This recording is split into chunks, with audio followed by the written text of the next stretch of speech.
Good morning everyone, this is Jas Muhammad Khan and I welcome you in today's segment student. Today we will discuss about the conversion of the units of the temperature. What is the SI unit of the temperature student? SI unit. It is Kelvin. Kelvin is the SI unit of the temperature and it is represented by capital K. Capital K. And it is the SI unit, but it is also written as degree Celsius. Means many times we use degree Celsius as the unit of temperature. And what is our body temperature, student? Tell me. What is our normal body temperature? It is 36.5 degrees Celsius. And how do we measure it? Yes, we measure it with the help of clinical thermometer, and that clinical thermometer contains one metal in it. Can you tell me the name of that metal that is found inside the thermometer? It is mercury, student. It is mercury. And mercury symbol is Hg. Hg is the mercury symbol. Capital H and small g. Now from Kelvin to the Celsius scale, if we want to convert the Kelvin into Celsius scale, then what we do, we subtract it by the 273. Like if we want to get the temperature in the Celsius scale and it is given in Kelvin, then what we do, like here the 273 Kelvin is given. We want to convert it into Celsius. Then what we will do? We will subtract it by the 273 and in degree Celsius we will get the temperature and it will be 0 degrees Celsius. Second is 293.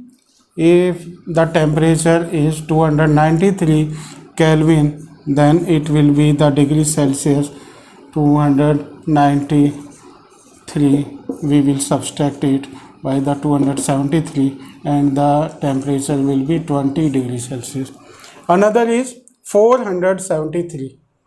473.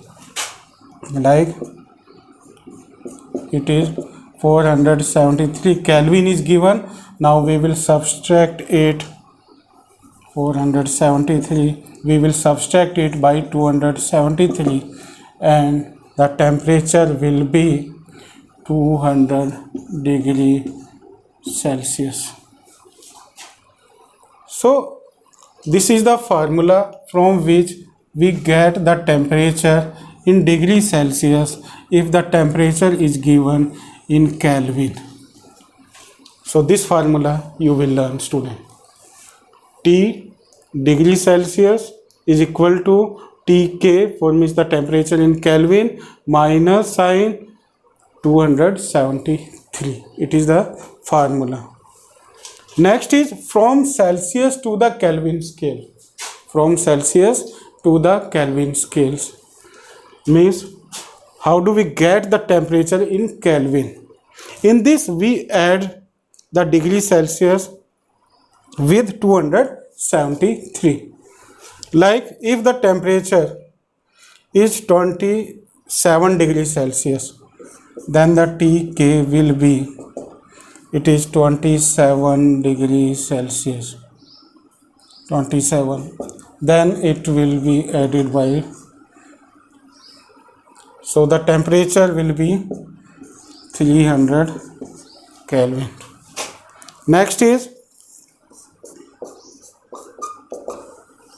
it is 20, means 20 degrees Celsius. Now we will add it by 273 and the temperature will be 293 Kelvin. Next is 37 degrees Celsius. Tk. 37. Now we will add it 273 and we will get 7 3 10 7 3 10 1 and it is 310 Kelvin. So these are the formula from which we get the temperature in Kelvin. This is the formula, student. And with the help of this formula, we will get the temperature in Kelvin, and with the help of this formula, we get the temperature in degree Celsius. Now you will try to solve this question. These questions are given in your NCERT. Try to solve them by using these formulas. Now we come on the next important topic of your book, that is evaporation. So student, now we will discuss about the next topic, that is evaporation. Yes student, when the wet clothes are spread in front of the sunshine, student, then they dry up after some time. Why do they become dry, student? They become dry due to this important process that is known as evaporation. Evaporation is the important process, student, in which the liquid state is converted into gaseous state without the change in temperature.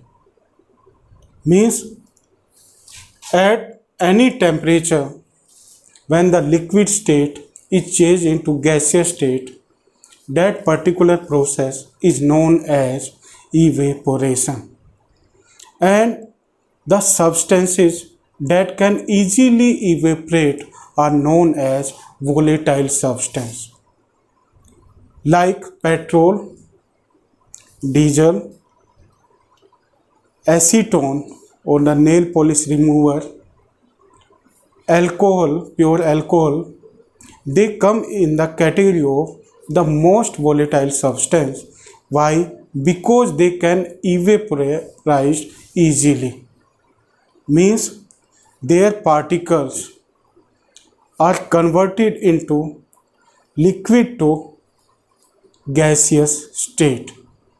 Why, student? Because their particles have the more kinetic energy. They are found free from each other, and due to having the more kinetic energy, they can easily evaporate, and this process is known as evaporation.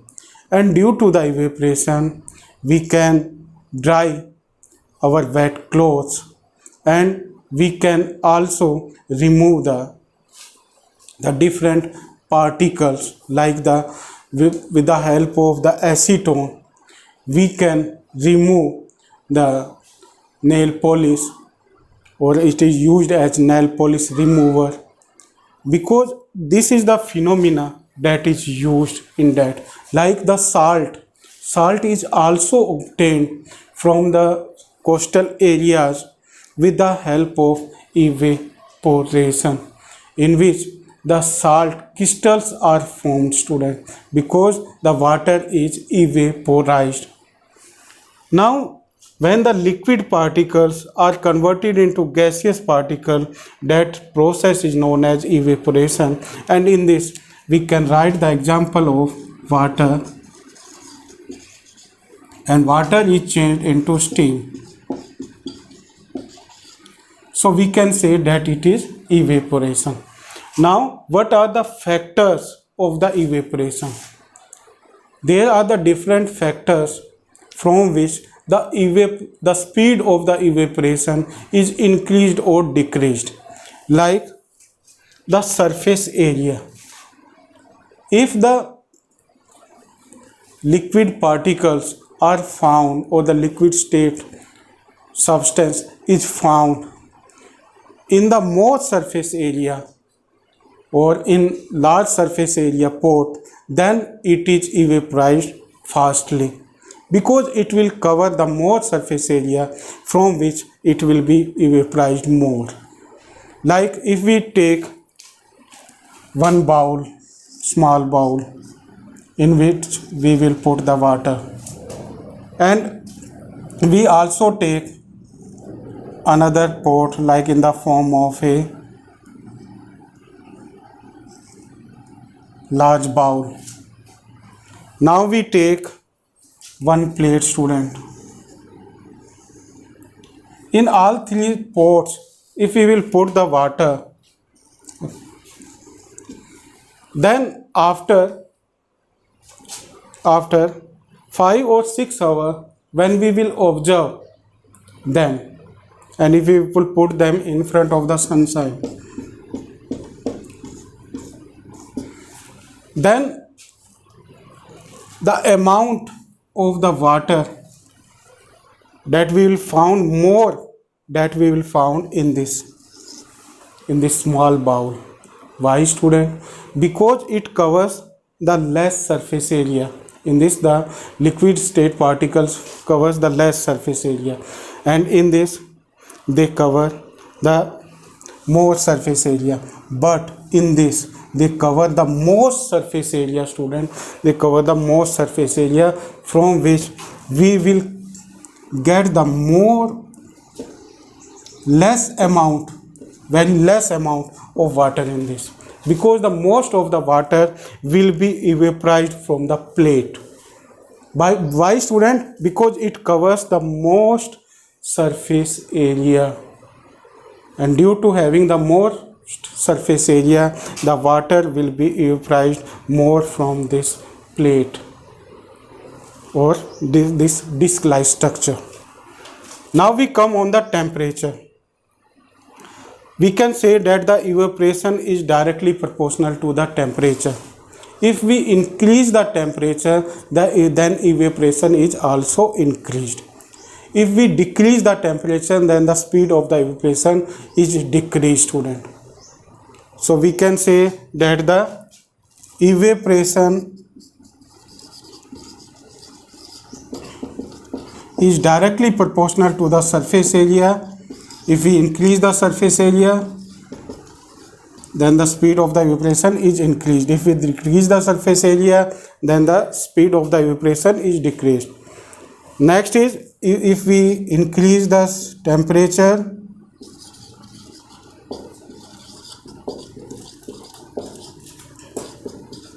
then the speed of the evaporation is increased. If we decrease the temperature, then the speed of the evaporation is decreased. Now we come on the wind speed.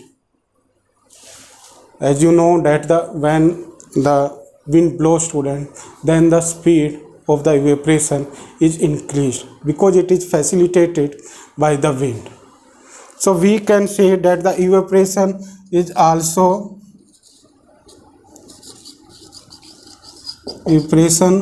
also directly proportional to the wind speed. If the wind speed is increased, then at that time the evaporation is also increased.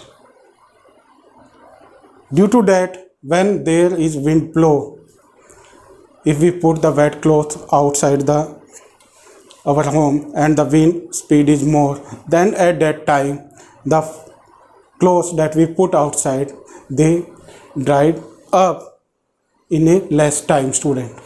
Why? Because evaporation is also increased due to the wind speed. Now we come on the humidity.